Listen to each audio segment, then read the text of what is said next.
Have you ever found yourself in a heated debate, wishing you knew just the right words to win the argument?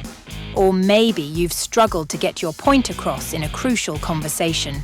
Well, you're not alone, and today's video is about turning that around.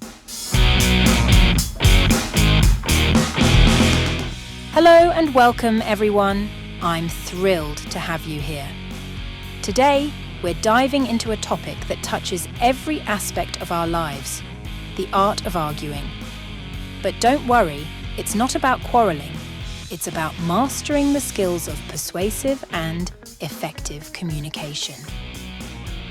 In this video, we're going to unlock some powerful techniques and strategies. Whether it's a discussion at work, a family debate, or even a negotiation, the ability to argue effectively is key. I'm here to provide you with practical tips and insights that can transform your arguments from confrontational to compelling, persuasive, and, most importantly, effective in achieving understanding and respect in various aspects of life. As we dive into the world of argumentation, let's first clarify what an argument really is.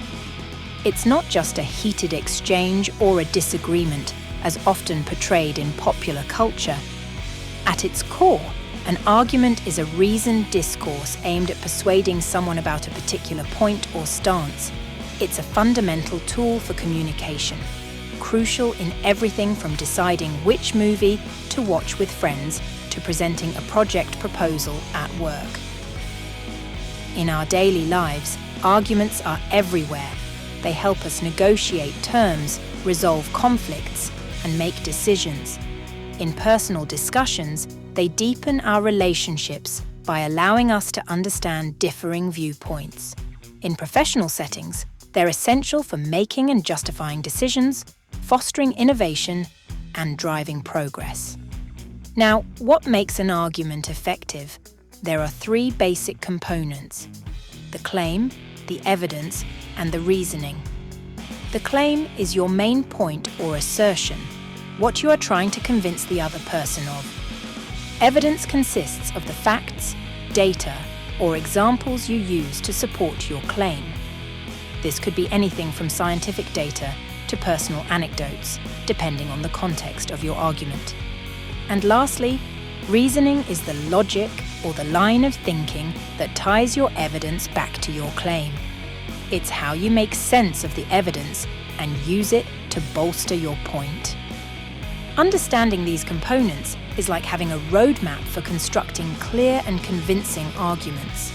It allows you to navigate conversations with precision, ensuring that your points are not just heard, but also understood and considered.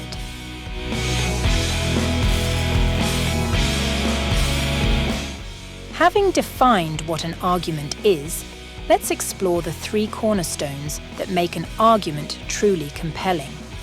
These are ethos, pathos, and logos, ancient Greek terms that remain just as relevant in today's world of argumentation. Understanding these three pillars is crucial for anyone looking to master the art of arguing. First, ethos, which is all about credibility or ethical appeal. This is where your audience judges how trustworthy and knowledgeable you are on the subject. For instance, a doctor discussing health issues holds more ethos than someone without medical training. To build your ethos, you need to establish your qualifications, be honest, and show integrity in your argumentation. Next, we have pathos, the emotional appeal. Pathos involves engaging your audience's emotions to persuade them.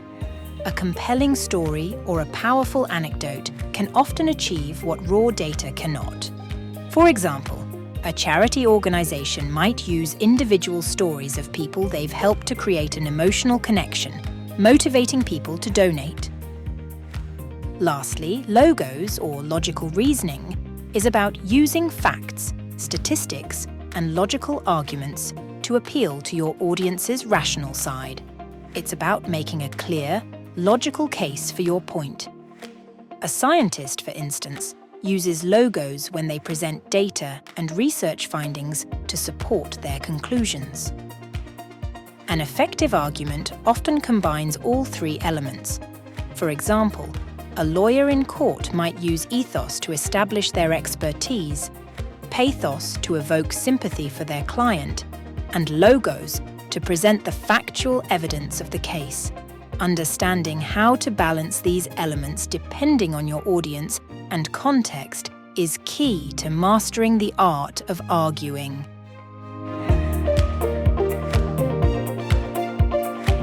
Moving forward, let's focus on the importance of context in framing an argument. Context is the backdrop of any argument, the setting in which it takes place. It encompasses everything from the cultural and social background of the participants to the specific circumstances of the discussion. Just like a plant needs the right soil to grow, an argument needs the right context to be persuasive. Understanding the context involves grasping the bigger picture. It's about recognizing the factors that might influence how your argument is received. For example, arguing for environmental conservation will resonate differently with a group of climate change activists than with a gathering of industrial leaders. The same argument, different contexts. And understanding this difference is crucial. The background sets the stage for your argument. It provides your audience with the necessary information to understand your point of view. For instance, when making a case for a particular policy change, providing historical background on how and why the current policy was implemented can be instrumental. This not only informs but also prepares the audience to follow your line of reasoning. In essence, setting the stage with the right context and background can dramatically alter the direction and effectiveness of your argument. It's like giving your audience a map before embarking on a journey. It helps them follow along and stay engaged. Remember, a well-set stage makes for a compelling performance in the theatre of argumentation. Now, let's turn our attention to one of the most critical aspects of argumentation: knowing your audience. Understanding who you are arguing with is as important as the argument itself. It's about recognizing that different audiences have different values, beliefs, and levels of knowledge, which significantly impacts how your argument should be presented. Firstly, assess your audience's background. Are they experts in the field, or are they lay people? The level of technical language and detail you use will vary accordingly. For example, when discussing a medical issue, you would use more specialized terminology with doctors than with patients. Secondly, consider the values and beliefs of your audience. What is important to them? An argument that aligns with these values is more likely to be persuasive. For instance, if you are speaking to a group concerned about community welfare, highlighting how your proposal benefits the local community can be a winning strategy. Also, gauge the emotional tone of your audience. Are they looking for a logical, data-driven argument, or are they more receptive to emotional appeals? Sometimes, a well-placed personal story can be more effective than a barrage of statistics. Finally, be adaptive. Be prepared to modify your argument on the fly based on the audience's reactions and responses. The ability to pivot and adjust your approach is a hallmark of an effective arguer. Just like a skilled chef adjusts their recipe based on the diner's tastes, a skilled arguer tailors their argument to suit their audience's palate. Remember, the goal of your argument is not just to present a point of view, but to present it in a way that is most likely to resonate with your audience.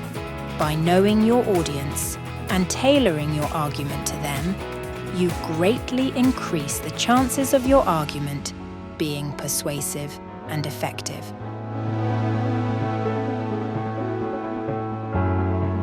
Moving on, let's delve into a crucial, yet often overlooked skill in argumentation: the art of listening. Active listening goes beyond just hearing the words of your opponent. It involves truly understanding and processing their viewpoint. It's the foundation of effective communication and a key component in any argument. Active listening enables you to identify the nuances and underlying concerns in the opposing argument. It's not about waiting for your turn to speak. It's about genuinely engaging with what's being said. This approach not only shows respect, but also provides valuable insights into where your opponent is coming from. For example, in a workplace conflict, understanding the other person's perspective might reveal underlying issues that need addressing. Moreover, acknowledging and respectfully countering opposing viewpoints is a powerful way to strengthen your own argument. This doesn't mean conceding your point. Rather, it involves recognizing the valid parts of the other argument and then providing a well-reasoned response. For instance, if someone argues against a new policy, citing potential drawbacks, acknowledging those drawbacks before explaining how the benefits outweigh them shows a balanced and thoughtful approach. Incorporating counter-arguments in your response demonstrates that you have considered different angles and are not just fixated on your viewpoint. It also prepares you for potential criticisms, allowing you to address them proactively. This tactic not only bolsters the credibility of your argument, but also shows your ability to engage in a mature, constructive dialogue. In summary, mastering the art of listening and skillfully countering arguments is about building a bridge of understanding and respect. It's about creating a dialogue, not a monologue. By actively listening and effectively responding to counter-arguments, you elevate the quality of the discourse, making your argument more persuasive and impactful.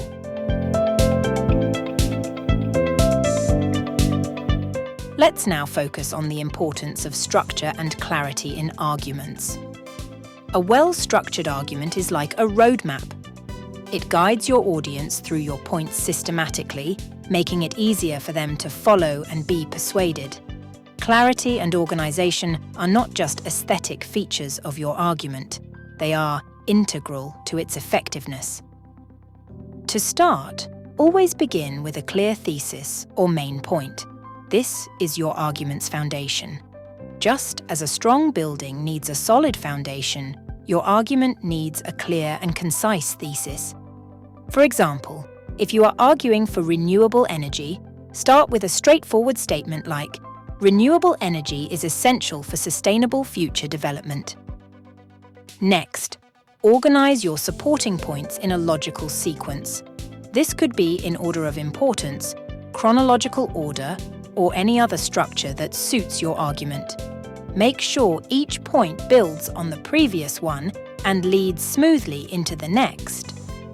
Think of it as creating a story arc that takes your audience from the introduction to the conclusion in a coherent and compelling way. Use signposting language to guide your audience through your argument. Phrases like "firstly," "in addition," and "finally" help signal the structure of your argument and keep your audience on track. It's like placing signposts along a trail, helping your audience to follow your line of reasoning without getting lost. Finally, be concise and to the point. Avoid unnecessary jargon and complex language that might confuse your audience. The goal is to communicate your ideas as clearly and straightforwardly as possible. Remember, clarity is key. A clear argument is an effective argument. In summary, structuring your argument coherently and presenting it clearly are crucial steps towards making your argument convincing. A well-structured argument, delivered with clarity, not only engages your audience, but also significantly enhances the persuasiveness of your message.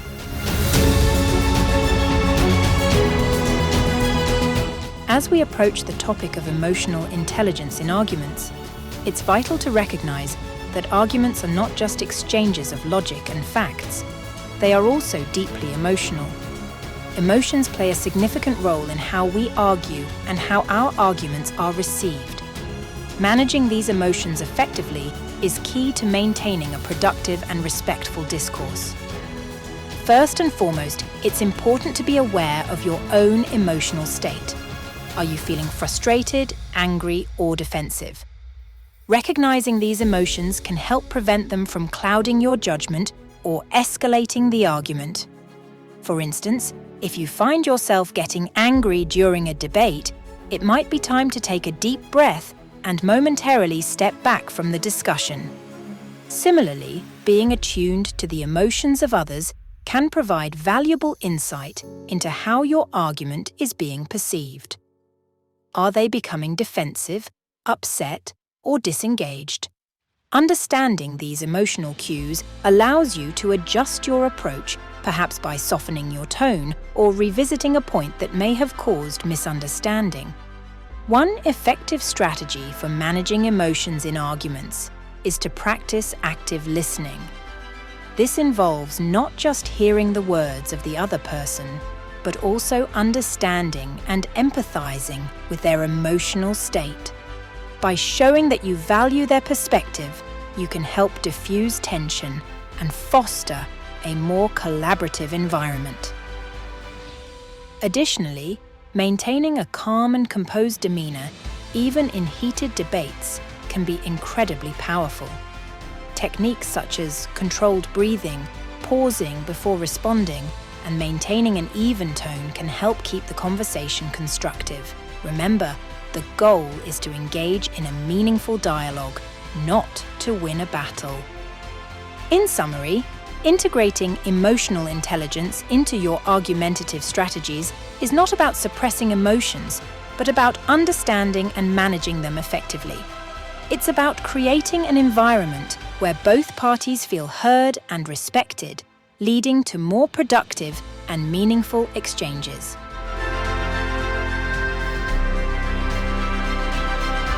Having discussed the theory behind effective arguing, let's bring these concepts to life with some practical examples and exercises. These will help you apply and refine the skills we've covered in real-world scenarios.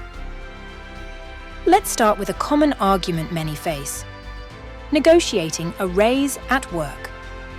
In this scenario, your claim is that your work merits a salary increase. For evidence, you can present your achievements, contributions to the team, and any additional responsibilities you've taken on. Your reasoning would tie these accomplishments to the value you bring to the company. Remember to employ ethos by highlighting your experience and commitment, pathos by sharing your dedication and career aspirations, and logos by providing concrete examples of your contributions. Another everyday argument could involve convincing a friend to adopt a healthier lifestyle. Here, ethos comes from your genuine concern for their well-being, pathos from empathizing with their challenges, and logos from providing information about the benefits of healthy living and steps they could take. To practice these skills, one exercise is to engage in mock debates. Choose a topic, assign roles, and argue both sides of the issue. This not only hones your arguing skills, but also helps you understand different perspectives. Another exercise is reflective writing. After an argument or debate, write down what went well, what didn't, and how you could improve. Reflecting on your performance is crucial for growth. Role-playing different scenarios is also beneficial. This can be done with a friend or even alone. Practicing how you would argue in various situations, from a casual conversation to a formal debate, prepares you for real-life applications of your skills. In summary, these practical examples and exercises are designed to take you from theory to practice, enhancing your ability to argue effectively in diverse situations. Regularly engaging in these exercises will sharpen your skills and boost your confidence in your argumentation abilities. As we wrap up this journey into the art of arguing, let's quickly recap the key points we've covered. We started by defining what an argument is and its importance in daily life, understanding that effective arguing is about clear, respectful, and persuasive communication. We explored the cornerstones of a good argument: ethos, pathos, and logos, and discussed the importance of context, audience awareness, and the structure and clarity of your arguments. We also delved into the crucial roles of emotional intelligence, active listening, and the respectful handling of counter-arguments. Finally, we provided practical examples and exercises to help you apply these techniques in real-life scenarios. I encourage you all to start applying these techniques in your everyday arguments.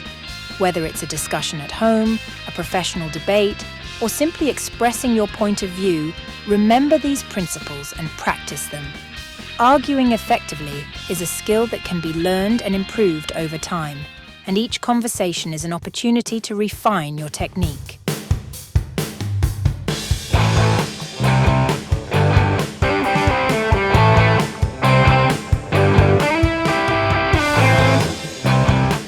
Thank you so much for joining me in this exploration of the art of arguing. If you found this video helpful, please give it a like, subscribe for more content, and don't forget to share your thoughts and experiences in the comments section below. Your feedback is incredibly valuable and helps shape future content. Once again, thank you for watching. And here's to more constructive and engaging arguments in all our lives. See you in the next video.